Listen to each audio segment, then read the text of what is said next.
माननीय मुख्यमंत्री जी ने 2 निर्देश और दिए हैं कि सोयाबीन और धान के उपार्जन की समीक्षा सभी माननीय मंत्रीगण अपने अपने प्रभार की जिलों में करें। मुझे ये बताते हुए बहुत प्रसन्नता है कि 25 अक्टूबर से 31 दिसंबर तक समर्थन मूल्य पर सोयाबीन का उपार्जन अभी तक 77,000 से अधिक किसानों से 2,04,000 मीट्रिक टन सोयाबीन उपार्जन हो चुका है। लगभग प्रतिदिन 20,000 मीट्रिक टन की आवक हो रही है। दिसंबर में धान का उपार्जन समर्थन मूल्य भी 1,184 उपार्जन केंद्र पर प्रारंभ किया जा रहा है, जिसमें लगभग 7,68,000 किसानों द्वारा पंजीयन कराया गया है। माननीय मुख्यमंत्री जी ने कहा है सभी मंत्रीगणों को कि वे दौरा भी करें और वहाँ की व्यवस्था और किसानों को किसी प्रकार की असुविधा नहीं हो, इसकी जरा चिंता करें। आप सभी जानते हैं कि हमारे देश के प्रधानमंत्री जहाँ भी जाते हैं और जिस भी देश में जाते हैं उसके राष्ट्र प्रमुख को उपहार में गीता देते हैं।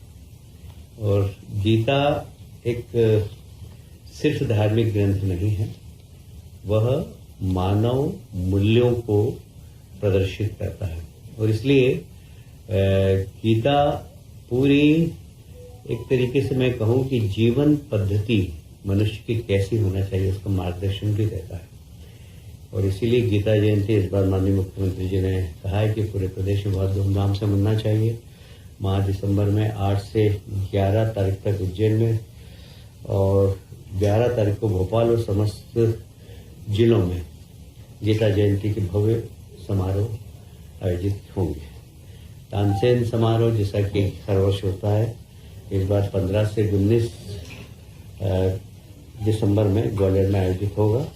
इस बार उसकी भव्यता की कोशिश की जाएगी। जहाँ जहाँ भी माननीय मुख्यमंत्री जी गए वहाँ भारतीय मूल के लोगों ने स्वागत किया, अलग से उनके साथ बैठकें हुई है। और जर्मनी के अंदर हमारी एक नई फ्रेंड्स ऑफ एमपीज का भी वहाँ गठन किया गया है। वारविक यूनिवर्सिटी आप सभी जानते हैं, वारविक मैन्युफैक्चरिंग ग्रुप में रिसर्च कार्यों का अवलोकन भी माननीय मुख्यमंत्री जी ने किया है। और जैसा कि मैंने आपको पहले ही बताया कि यूनाइटेड किंगडम और जर्मनी दोनों ही देश हमारे भोपाल में होने वाले ग्लोबल इन्वेस्टर मीट के पार्टनर बनेंगे, ऐसी सहमति उन्होंने प्रदान की है।